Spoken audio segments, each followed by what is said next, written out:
O que é notícia nesta quinta-feira? Ministério do Meio Ambiente anuncia a criação da Secretaria da Amazônia. Vendas do comércio amazonense subiram 35%. Elade do Turismo revela que 42% dos amazonenses deixaram de viajar por falta de dinheiro. Polo Industrial produz 97 mil motocicletas em julho e faz adequações para atender a demanda. Preços da gasolina e diesel terão aumento a partir desta quinta-feira. Coronavírus. Com mais 1.175 mortes, Brasil totaliza 104.201 óbitos. 28 pessoas estão morrendo a cada hora no país. Cavalos conseguem desenvolver anticorpo superpotente contra a Covid. Delator Messer admite ser sócio em meio esquema que moveu 1,6 bilhão de dólares em 52 países. Argentina e México produzirão vacina de Oxford para a América Latina. Após Beirute, ingleses temem a explosão de um navio bomba da Segunda Guerra. 6 bandidos fortemente armados assaltam ônibus da linha 448 na Cidade Nova. Bandidos da motocicleta tentam assaltar motorista de aplicativo na Cidade de Deus e um acaba linchado. Rapaz de 26 anos morre afogado em balneário no ramal do Brasileirinho quando comemorava seu aniversário e a gravidez de sua mulher. É o Jornal da Manhã, 71 anos no ar, que começa agora. 5h48. Previsão do tempo. O clima-tempo não falhou na previsão de ontem e para hoje diz que é de 80% a probabilidade de chover mais 10 milímetros e que a temperatura máxima vai esbarrar nos 33 graus. O dia amanhece com 25 graus Celsius. A umidade do ar é de 84%. Vento fraco com velocidade de 11 km/h. É quinta-feira, 13 de agosto. Chegamos aos 225 dias do ano e faltam 141 para terminar 2020. Dia dos Santos Ponciano e Hipólito. Também é o dia dos canhotos e o dia do economista. Na mitologia grega era o dia de Hécate, a deusa da bruxaria. Esta é a edição 44.805 do Jornal da Manhã. O Rio Negro baixou 5 centímetros e na leitura de ontem seu nível em relação ao mar estava em 26 metros e 84 centímetros. A vazante chega a 1,68 m. São normais operações de pousos e decolagens nos aeroportos Eduardo Gomes e no Militar de Ponta Pelada. Fatos marcantes da história. 1822. Dom Pedro I do Brasil nomeia Dona Leopoldina chefe do Conselho de Estado e Princesa Regente interina do Brasil. 1923 era inaugurado o Hotel Copacabana Palace no Rio de Janeiro. 1937, Segunda Guerra Sino-Japonesa, começa a Batalha de Xangai. 1978, 150 palestinos em Beirute são mortos em um ataque terrorista durante a segunda fase da Guerra Civil Libanesa. 5h50 em Manaus. Local. Sejam todos bem-vindos ao Jornal da Manhã. Bom dia, Eduardo. Bom dia, Paulo. Bom dia ao sonoplasta Hernandes Sampaio e bom dia ao repórter Alberto Pellegrini. Bom dia Paulo Guerra, bom dia PC, bom dia Eduardo Silva e bom dia a você ouvinte do Jornal da Manhã. Pellegrini, uma irresponsabilidade, o motorista deveria ser preso. Um micro-ônibus alternativo, mais conhecido como Amarelinho, que circula pela zona leste de Manaus, foi flagrado ontem patinando em alta velocidade em uma ladeira molhada devido à chuva. O fato aconteceu na rua Iraque, no bairro Grande Vitória, da zona leste de Manaus, e por pouco não vira uma tragédia. E no vídeo era possível observar a lotação descendo a ladeira íngreme, que é uma via principal onde passam ônibus do transporte coletivo urbano. O motorista do micro-ônibus começou a perder o controle do veículo e o ônibus quase vira na pista. Pellegrini, ele vinha em alta velocidade, uma caminhonete, uma picape Hilux parou e o motorista ficou esperando o pior e o ônibus teve que desviar o caminho, não é, Pellegrini? Pois é, Paulo Guerra, essa é a Avenida Iraque, né, no bairro Grande Vitória. Paulo, nessa via, nessa ladeira, tem uma casa aqui, né, do lado direito de quem desce essa ladeira, que já entraram mais lá de 10 acidentes de trânsito envolvendo lotação que entra no quintal da mulher. Lotação entra lá, Paulo Guerra, e acaba arrebentando com tudo. Não é a primeira vez que acontece acidente ali. Ontem, por pouco, uma tragédia não acontecia, Paulo. E nessa mesma Avenida Iraque, mais pertinho ali da feira do bairro Grande Vitória, existe, Paulo Guerra, uma empacotadora, não sei o que é, que estaciona a carreta e as carretas ficam 24 horas lá, só o container, e fica só uma via, fica só uma faixa para a passagem dos ônibus do bairro, para a passagem das lotações e de outros veículos. Uma providência urgente precisa ser tomada pelas autoridades de trânsito. Já comuniquei o Manaus Trans, mas infelizmente até o presente momento nada foi feito. As carretas continuam no local, Paulo, lá, e logo ali bem no começo dessa ladeira, Paulo, onde essa lotação ontem por pouco não causa uma tragédia. Peregrini, esses motoristas de micro-ônibus andam em alta velocidade. Aqui na Getúlio Vargas, em plena Getúlio Vargas, 7 horas da manhã, 7h10, motoristas em alta velocidade, furando o semáforo, inclusive. É muita irresponsabilidade, muita pressa também. Paulo, aí já trata-se do transporte executivo. Se nós temos problema com alternativo, o executivo também não é diferente. Principalmente aí na área central da cidade, eles fazem o que querem no trânsito, não é de hoje que as reclamações acontecem. A gente quer dizer aqui também que não é 100%, é uma pequena parcela de motoristas que fazem esse tipo de coisa, né, Paulo? Tanto no alternativo quanto no executivo, e esses motoristas devem dar lugar a outros que dirigem com responsabilidade. Linha 448, como sempre, no mesmo lugar. Qual é o mesmo lugar, Peregrini? Avenida Max Teixeira, Paulo, um assalto aconteceu ontem. As informações são de que o assalto não durou muito tempo, Paulo. Entretanto, os bandidos, mais uma vez, foram muito violentos. O boletim de ocorrência foi registrado no 6º DIP, que é bem pertinho lá do local onde aconteceu o assalto. Pois é, eram 6 bandidos fortemente armados, colocando em pânico, em polvorosa, os passageiros de ônibus. Depois desceram, foram embora tranquilamente, não é, Peregrini? Paulo, o modus operandi são os mesmos. Eles realmente plantam o terror dentro do coletivo. Nesse de ontem, por exemplo, armas foram colocadas na cabeça de passageiros, uma arma ficou apontada na cabeça do motorista por algum tempo. Eles agem de maneira muito truculenta e violenta. E um motorista de aplicativo não levava passageiros não, mas ele foi seguido por 2 bandidos em uma motocicleta Peregrini, tentaram assaltar o motorista, que fecharam o carro dele. E o que aconteceu, Alberto Peregrini? Rapaz, Paulo Guerra, populares resolveram agir e ajudar o motorista, e pegaram um desses assaltantes, Paulo Guerra, e meteram a pisa. O que estava pilotando a moto ainda conseguiu fugir, mas o que ficou pagou pelo outro também. Apanhou e apanhou muito. A polícia foi acionada e levou o bandido, esse assaltante, primeiro para o hospital e depois para a cadeia. Pois é, Peregrini, diz que ele apanhou muito, mas já foi preso e já saiu do pronto-socorro. Já saiu, Paulo. Tá bom. O rapaz comemorava o aniversário dele em um balneário do ramal do Brasileirinho. A esposa dele grávida de 6 meses. Ele comemorava o seu aniversário e a gravidez da mulher e o filho que ia chegar e que vai chegar. E o que aconteceu, Roberto Peregrini? Infelizmente, Paulo acabou morrendo afogado lá no Puraquequara. Trata-se do Alciclei Oliveira, que estava completando ontem 26 anos de idade, estava comemorando o aniversário e a gravidez da esposa, Paulo. E até que, infelizmente, ele foi dar um mergulho, foi lá, beijou a barriga da mulher e foi dar um mergulho. E desse mergulho, ele não retornou mais. Foi achado horas depois, já morto por afogamento. Peregrini vai voltar daqui a pouco e conta tudo o que aconteceu nas últimas horas na cidade. Bom trabalho para nós, Alberto Peregrini. Para todos nós, Paulo Guerra, um abraço aí para os nossos amigos ouvintes, tanto na capital, quanto no interior, quanto em outros estados, e também, Paulo, nós que recebemos aí mensagens de outros países também. Muito obrigado para você, ouvinte do Jornal da Manhã. 5h56 em Manaus.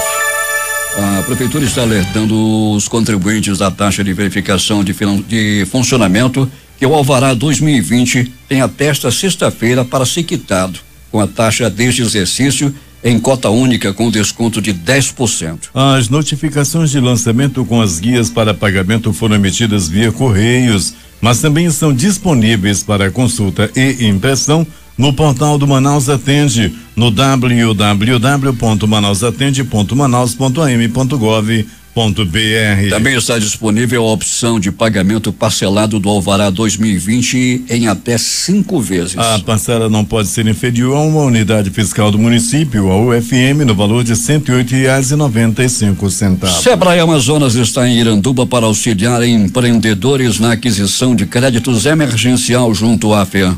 O Serviço Brasileiro de Apoio às Micro e Pequenas Empresas, Sebrae Amazonas, está em Iranduba até o próximo dia 21, realizando uma ação que visa facilitar o acesso do micro e pequeno empreendedor do município ao financiamento emergencial da FEAM, Agência de Fomento do Estado do Amazonas. O atendimento ao público está sendo feito diariamente na sede da CDL, a Câmara de Dirigentes Lojistas, em frente ao bairro Cidade Nova. Em vídeo feito para divulgar a ação, o representante do Sebrae, Fernando Simões, explicou que ela se destina a qualquer pessoa que tenha um empreendimento comercial e deseje aumentar o seu capital de giro. O valor do financiamento para a pessoa física vai até R$5.000 sem avalista e até R$21.000 com avalista.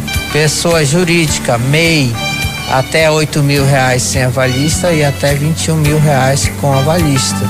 EPP e microempresa de até R$10.000 sem avalista e até R$21.000 com avalista. A Secretaria Municipal de Indústria, Comércio, Turismo e Desenvolvimento Econômico, Roberta Carina dos Santos, destaca a importância da parceria do Sebrae com os empreendedores do município nesse momento de retomada das atividades após a pandemia. O Sebrae veio para facilitar com a inserção desses dados dos empresários no sistema da FEAM. Nós, enquanto prefeitura, sala do empreendedor também, já estávamos tentando fazer esse acesso. Agora o Sebrae vem com o próprio sistema da FEAM, né, para facilitar mais ainda. É um capital de giro, que ele vem numa boa hora, com certeza, para esse comerciante poder ter uma verba mais essencial e poder estar se reinventando e também pagar suas dívidas mais necessárias nesse momento. Para o Jornal da Manhã, J. Rai. 6h04 em Manaus. A Secretaria de Estado de Infraestrutura e Região Metropolitana de Manaus, CEINFRA, informa a população que está realizando intervenções na Avenida Torquato Tapajós, no quilômetro 12, no trecho compreendido entre a Escola Municipal Vicente Cruz e a fábrica Whirlpool.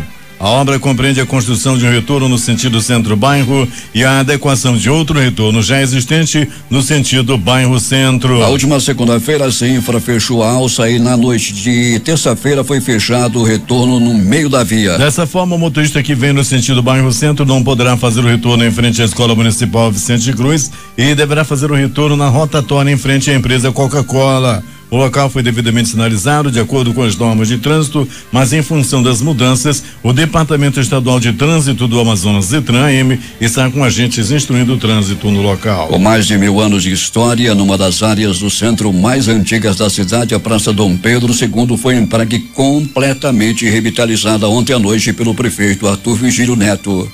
É mais uma ação do projeto Manaus Histórica, que tem revitalizado importantes patrimônios arquitetônicos da Manaus da Belle Époque. O filme amazonense O Barco e o Rio foi selecionado para a mostra competitiva de curta-metragens nacionais do 48º Festival de Cinema de Gramado, que acontece de 18 a 26 de setembro. O filme é dirigido por Bernardo Ali Abinader e foi produzido pela Fita Crepe Filmes e Artes Cênicas, com o apoio do edital Prêmio Manaus de Audiovisual da Prefeitura de Manaus. Temos informações com o repórter José Alberto Zegdeg. Muito bem, Paulo Guerra. As aulas presenciais da rede municipal de ensino, que deveriam ter início no dia de hoje, mais uma vez foram adiadas. Ainda sem data marcada de um possível retorno às aulas, a Secretaria de Educação do município CEMED vem trabalhando com aulas remotas, evitando assim a exposição de alunos e professores à contaminação da Covid-19, que ainda é uma realidade no município. Professor José Carlos Amaral, secretário municipal de Educação do município, dá mais detalhes sobre a medida. É assim, nós tínhamos todo o planejamento preparado para o dia 13, porém nós passamos por uma avaliação das instituições de controle e constatou-se que ainda não tem uma segurança, algo que a gente tem que ter sempre em mente. A preservação da vida é a nossa meta principal. Diante disso, achamos por bem adiar um pouco mais esse retorno, porém, as escolas já estão trabalhando de forma remota, levando de casa em casa as atividades, tendo acompanhamento dos professores com o retorno dos relatórios e também via telefone, pelo WhatsApp, vendo o retorno das atividades. Porém, já estamos reunindo com a comissão intersetorial, que é ela que decide para a gente estipular uma data, uma possível data para esse retorno. Mas por uma condição de cautela realmente, de ver que ainda não é o momento, a gente preferiu adiar um pouco mais. Amaral falou também quanto ao aproveitamento das aulas remotas, que tem sido a única alternativa para que o aluno não fique sem as atividades escolares nesse período de pandemia. Novamente ressaltando, nenhuma outra forma de atividade educacional não substitui professor em sala de aula, mas nós temos um aproveitamento muito bom nessas atividades remotas. Inclusive, a cada atividade que é entregue aos pais é feita uma pesquisa de imediato em relação à aceitação, em relação ao retorno da qualidade, e a gente tem tido uma resposta muito positiva dos pais. E também, nessa mesma pesquisa que a gente faz quinzenalmente, a gente faz uma pergunta aos pais em relação ao retorno do aluno presencial. E nós temos quase 60%, na verdade, dos pais que não querem nesse momento o retorno dos filhos. Então, a gente tem esse parâmetro também, da aceitação dos pais mandarem os filhos de volta para a escola, do retorno das aulas. Mas o acompanhamento, a aceitação, ela está sendo bem positiva, sim. O secretário finalizou dizendo, mesmo que haja um retorno com aulas presenciais, as aulas remotas permanecerão até o final do ano. Determinação do Ministério da Educação. De Manacá para o Zeg-Deg para o Jornal da Manhã. 6h09 em Manaus. Ainda há pouco lemos uma matéria aqui sobre o Centro Histórico de Manaus, Praça Dom Pedro, com mais de 1000 anos de história. Essa é uma informação que veio redigida de forma errada na distribuição por parte da comunicação da prefeitura. E é claro que a praça não tem mais de 1000 anos, porque senão primeiro construíram a praça e depois fundaram a cidade. O filme amazonense, O Barco e o Rio, já falamos ainda há pouco sobre ele, e agora vamos falar sobre a Escola Municipal Jorge de Rezende Sobrinho, no Tancredo Neves, que foi o local escolhido pela Secretaria Municipal de Educação para o lançamento da campanha Nenhum a Menos. A meta é combater a evasão escolar, que virou uma ameaça durante a pandemia. Na Jorge de Rezende Sobrinho, mais de 23% dos alunos estão fora do programa Aula em Casa e nem apareceram para pegar a merenda que tem direito, como esclarece o diretor Carlos Eduardo. O nosso trabalho que nós fizemos em conjunto com o CEMASP, através das nossas ações já, da nossa escola, da nossa equipe e DDZ, em busca desses alunos, já nós conseguimos mobilizar hoje. Hoje nós já estamos atendendo 712 alunos, de um total de 934. Hoje nós temos mais ou menos 219 alunos não engajados.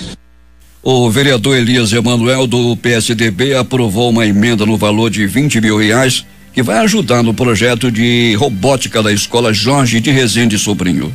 Paulo, essa garotada aqui do Tancredo Neves é muito boa de informática. Com o dinheiro da emenda, a CEMED agora vai comprar novos computadores que irão fortalecer o projeto de robótica. Esses meninos já foram destaque internacional representando a Prefeitura de Manaus. Dessa forma, com a emenda, eu espero que a gente gere capital intelectual e alicerce novos talentos. Depois do bairro Tancredo Neves, a campanha Nenhum a Menos já tem outra comunidade para visitar na Zona Leste. Como explica a chefe da Distrital de Educação da CEMED Leste 1, professora Ilenilda Felipe. Daqui do Tancredo nós vamos marcar já uma outra data para nós irmos para o Mauá, atender a escola Raimunda Marques Brasil, que também está com defasagem de alunos que não estão engajados no aula em casa. 6h11 em Manaus.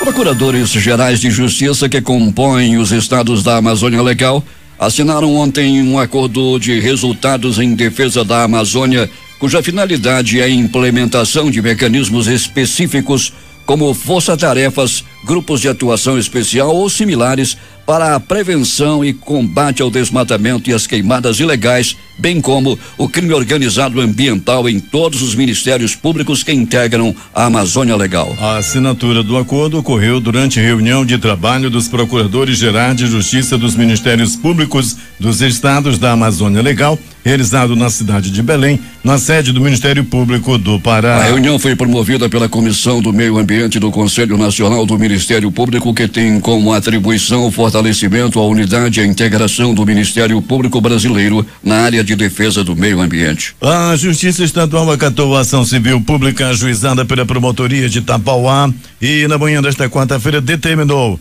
que a prefeitura local suspendesse a realização dos eventos de inauguração de um ginásio poliesportivo e de uma rotatória anunciados para esta quinta-feira. A juíza Priscila Maia Barreto aceitou os argumentos do Ministério Público do Amazonas, considerando que a realização da festa contraria as normas vigentes no estado e no município e as recomendações sanitárias mundiais quanto a isolamento e quarentena, como também gera risco concreto à população direta e indiretamente afetada pelo ato, vez que estimula a circulação desnecessária de pessoas pela cidade. A Fundação de Vigilância em Saúde do Amazonas divulgou nesta quarta-feira a edição número 132 do Boletim Diário Covid-19. Nessa edição, o boletim confirma a recuperação de mais 722 pessoas nas últimas 24 horas, chegando a 92.335 número de pessoas que passaram pelo período de quarentena e se recuperaram da doença. Foram confirmados mais 815 casos da doença no Amazonas nesta edição do boletim. Conforme o boletim, foram confirmados mais 4 óbitos por Covid ocorridos nas últimas 24 horas, elevando para 3.409 o total de mortes no Amazonas.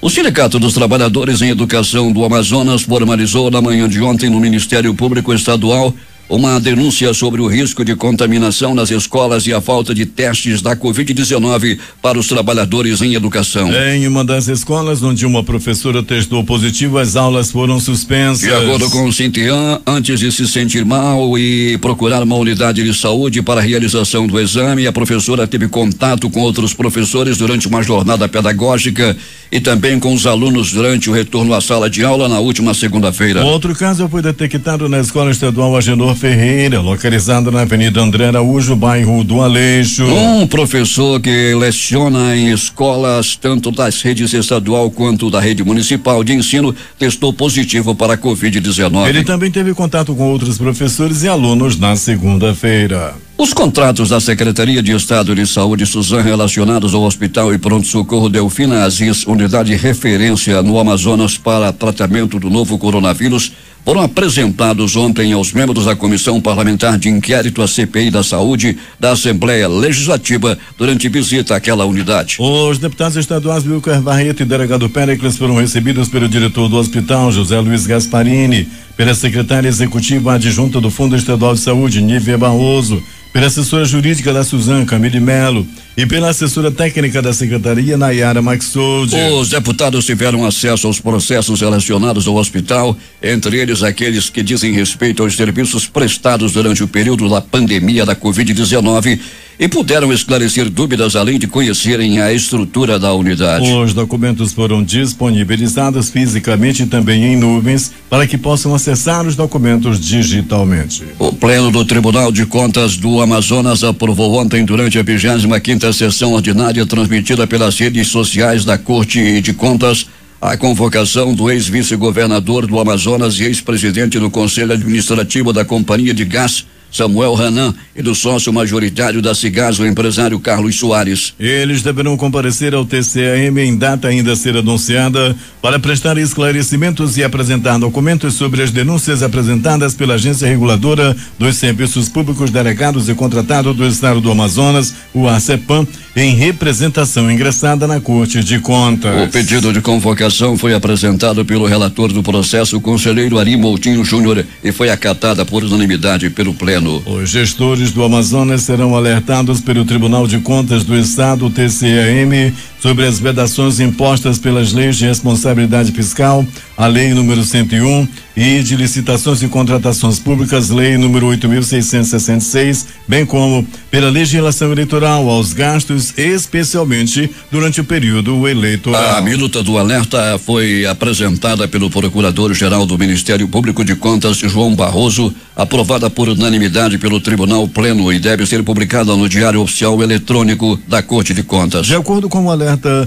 os gestores devem abster-se de celebrar convênios ou instrumentos similares ou repasses em ajustes já formalizados e que ainda não tenha sido efetuada a transferência de recursos, incluindo aqueles voltados a obras e serviços de engenharia nos 3 meses que antecedem o pleito eleitoral. Todos os gastos e ações devem ter ampla publicidade e transparência, como determina a legislação. A hora em Manaus. 6:17.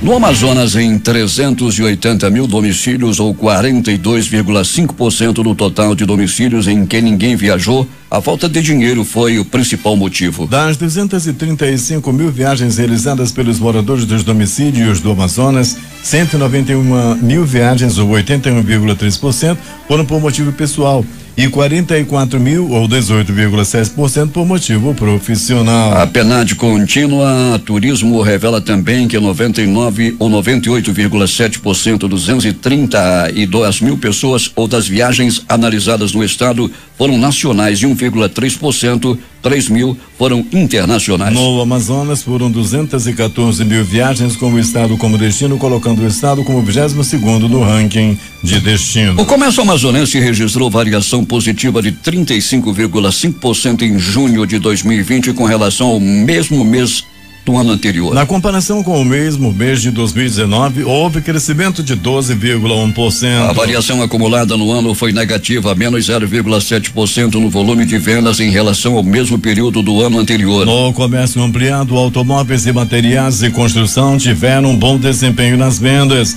e conseguiram superar o comércio normal no mês. Em junho, o desempenho comércio amazonense superou a média nacional em todas as principais comparações, colocando o estado entre os mais bem colocados na comparação com outras unidades da federação. A indústria brasileira de motocicletas registrou em julho 97.920 unidades produzidas no Polo Industrial de Manaus, de acordo com dados da Associação Brasileira dos Fabricantes de Motocicletas, Ciclomotores, Motonetas, Bicicletas e similares à Abraciclo. O volume produzido em julho corresponde a uma alta de 25,3% em relação a junho do presente ano, 78.130 unidades, e crescimento de 6,8% ante o total do mesmo mês do ano passado, 91.713 unidades. Esses números representam um alívio diante da situação enfrentada até o momento com os impactos da pandemia da Covid-19, pois mostram uma curva ascendente de produção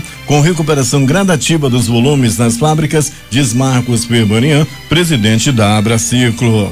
No acumulado de janeiro a julho, foram fabricadas 490.137 motocicletas, significando, no entanto, uma redução de 22,1% na comparação com o mesmo período de 2019, que foi de 628.818 unidades. O governo federal divulgou nesta quarta-feira uma mudança na estrutura do Ministério do Meio Ambiente. Com uma mudança, o Ministério vai ter agora uma secretaria especificamente dedicada à Amazônia e outra destinada a assuntos climáticos. A alteração acontece em meio ao avanço do desmatamento na Amazônia. A mudança foi publicada na edição desta quarta-feira do Diário Oficial da União. O número de secretarias foi mantido em 6, mas algumas delas sofreram alterações e outras foram incorporadas para dar lugar à Secretaria da Amazônia. De acordo com o decreto publicado hoje, a Secretaria da Amazônia e Serviços Ambientais ficará encarregada de formular e coordenar estratégias para a prevenção e controle do desmatamento ilegal, dos incêndios florestais e das queimadas. A secretaria também ficará encarregada de formular políticas para promover a redução das emissões de gases do efeito estufa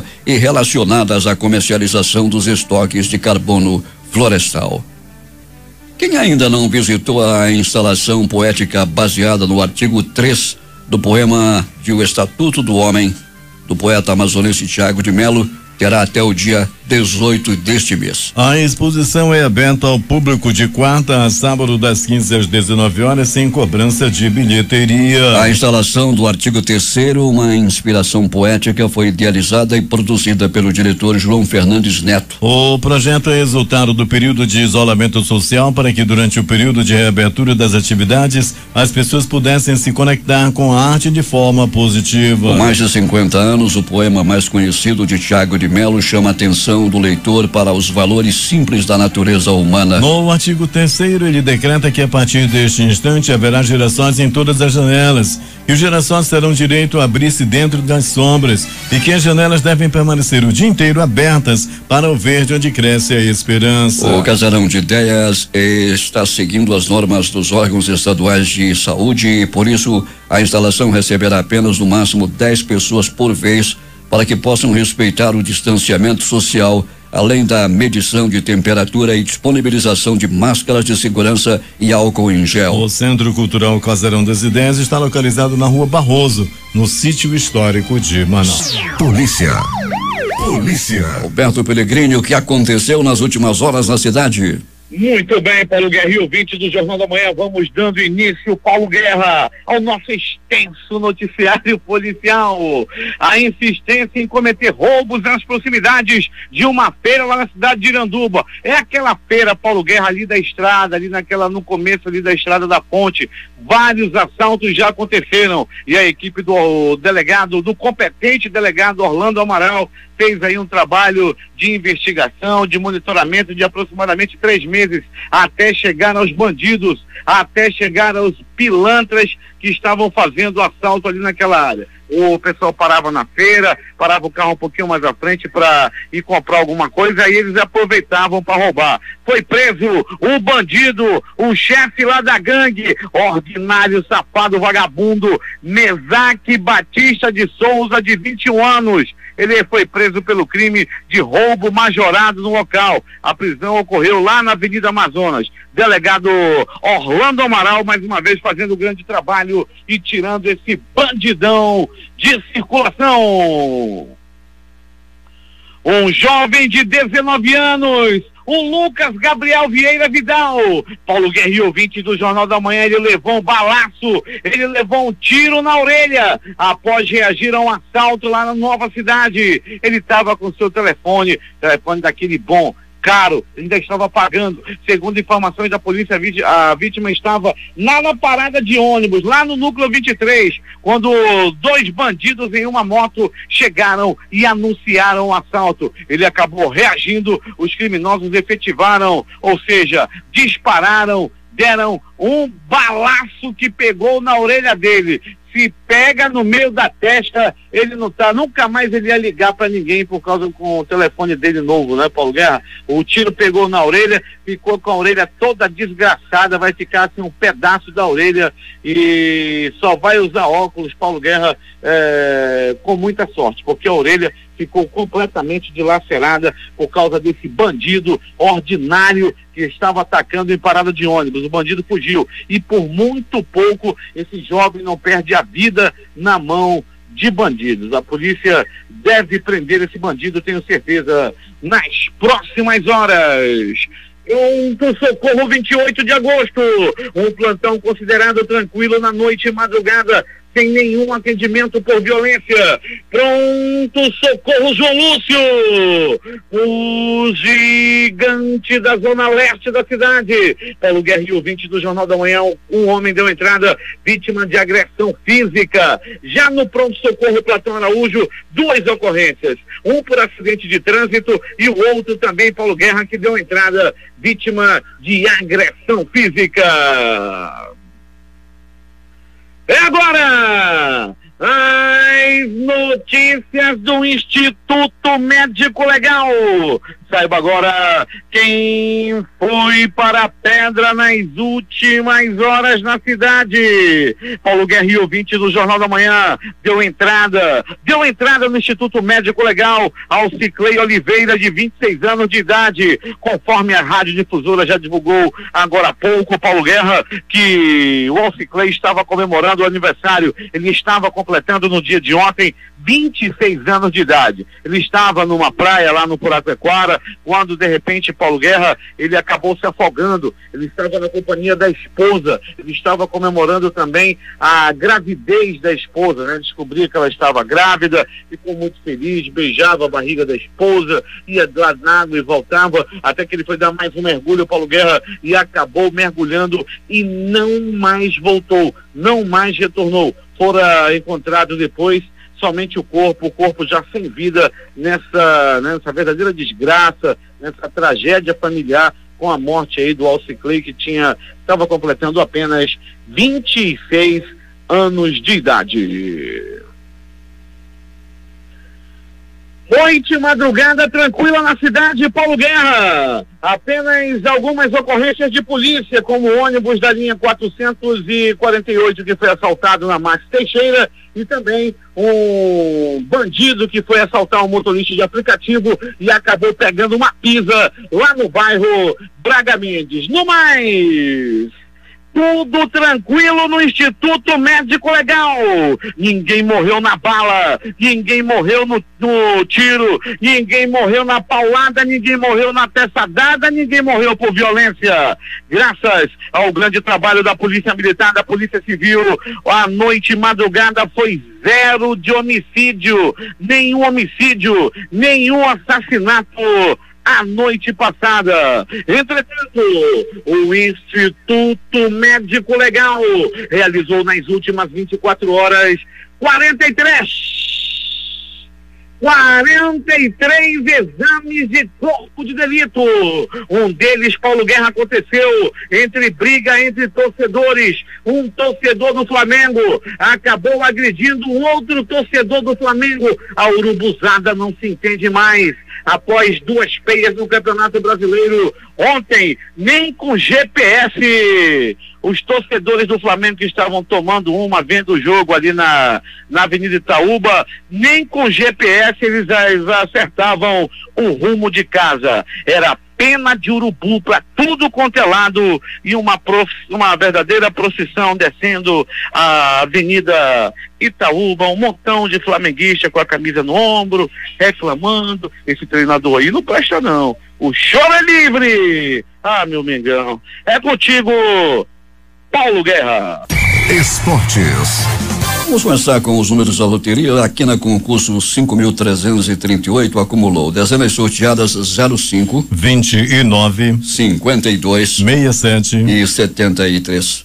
A Loto Fácil saiu para 4 apostadores de Itabuna, de Belo Horizonte, de Ribeirão Preto e de São Pedro, em São Paulo. E cada apostador vai receber R$1.268.071,61, porque acertaram as dezenas 01, 02, 03, 04, 05, 07, 12, 13, 15, 16, 17, 19, 20, 22 e 24. As notícias do esporte.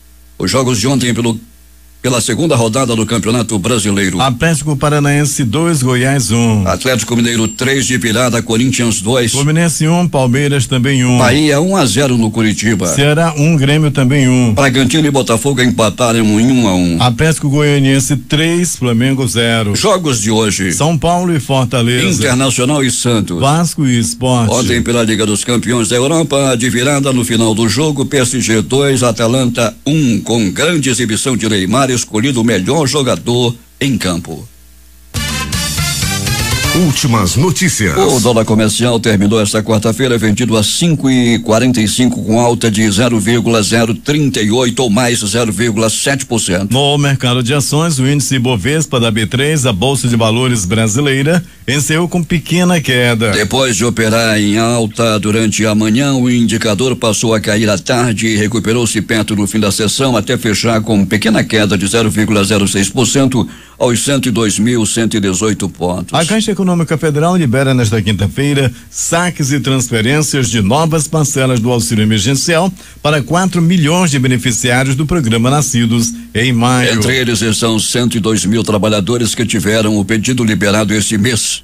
Beneficiários do 6º lote e do 1º lote que receberam a primeira parcela em abril, mas tiveram os pagamentos suspensos. Nos últimos 7 dias, a média móvel de novos óbitos foi de 978 a cada 24 horas pelo novo coronavírus. O país registrou nesta quarta-feira 1.164 mortes e 58.081 novas infecções de coronavírus, segundo dados do levantamento realizado pelo Estadão, G1, o Globo, Extra, Folha e UOL, com as secretarias estaduais de saúde. No total, 104.263 vidas já foram perdidas por causa da Covid-19. O balanço mais recente do Ministério da Saúde mostra ainda que 2.309.477 pessoas já se recuperaram do coronavírus em todo o país. Cientistas brasileiros descobriram que anticorpo de cavalos contra a Covid é até 50 vezes mais potente. As células geradas pela resposta imunológica dos equinos foram processadas para a criação de terapia. O sangue do animal foi purificado para isolar os anticorpos que depois foram usados para a produção de um soro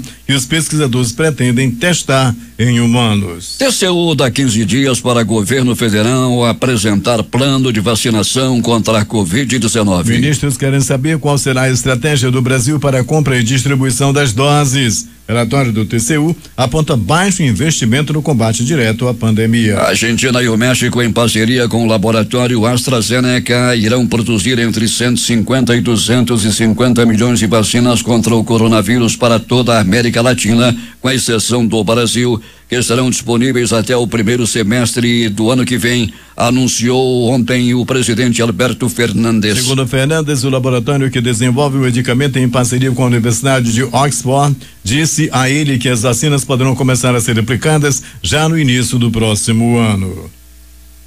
A Nova Zelândia confirmou mais 13 casos do novo coronavírus na cidade de Auckland. A doença voltou ao país após 102 dias e sem transmissão local.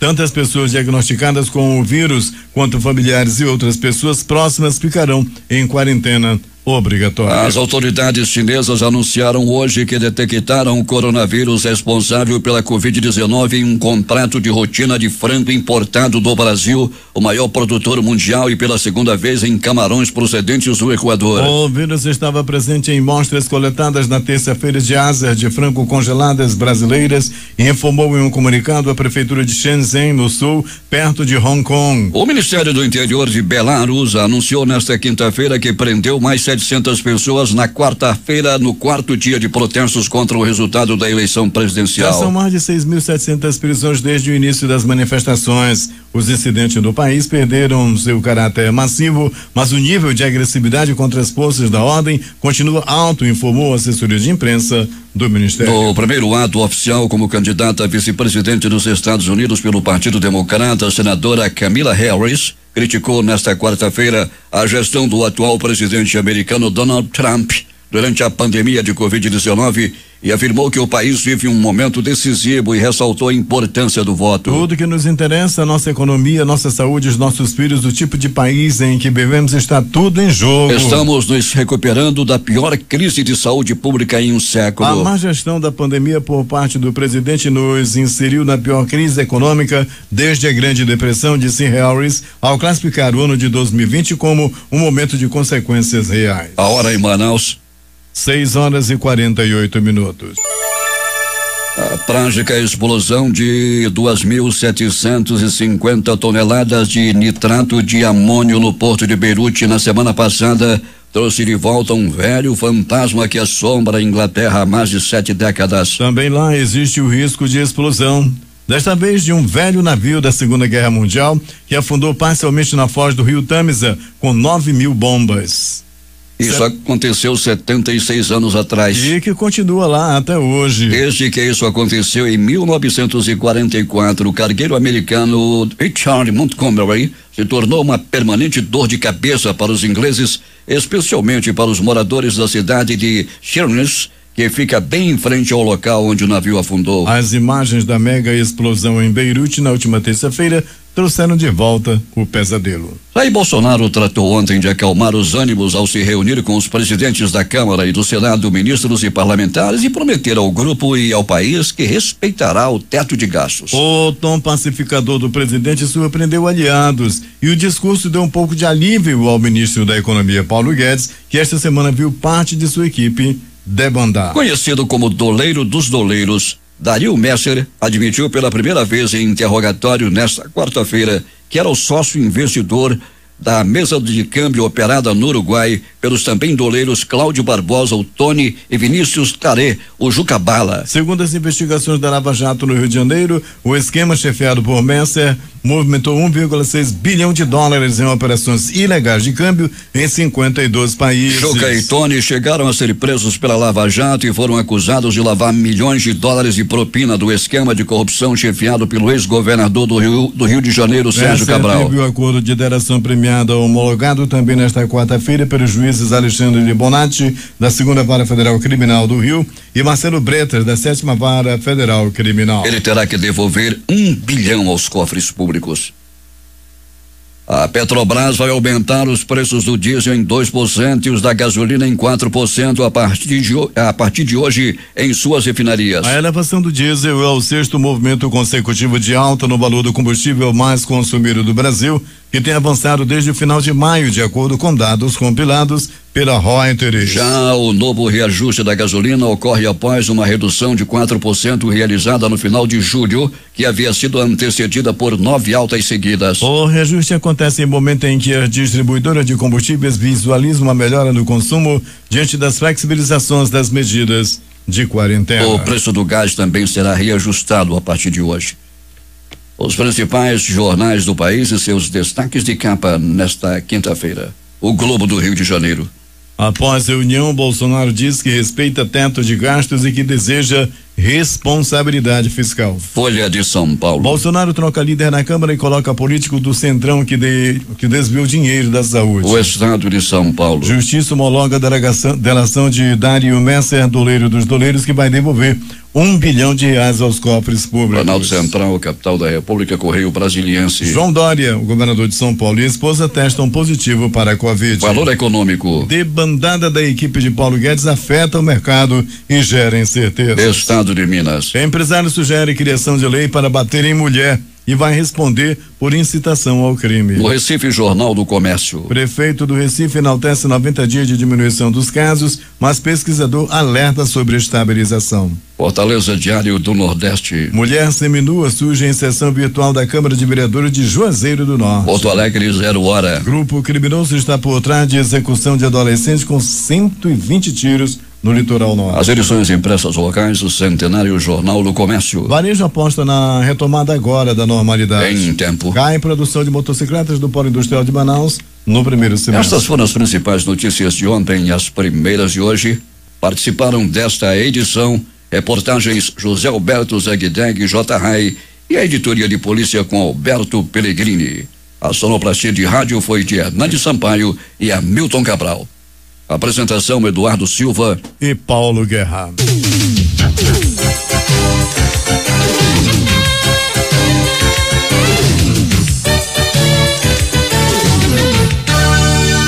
Difusora, o amor do Amazonas está no ar.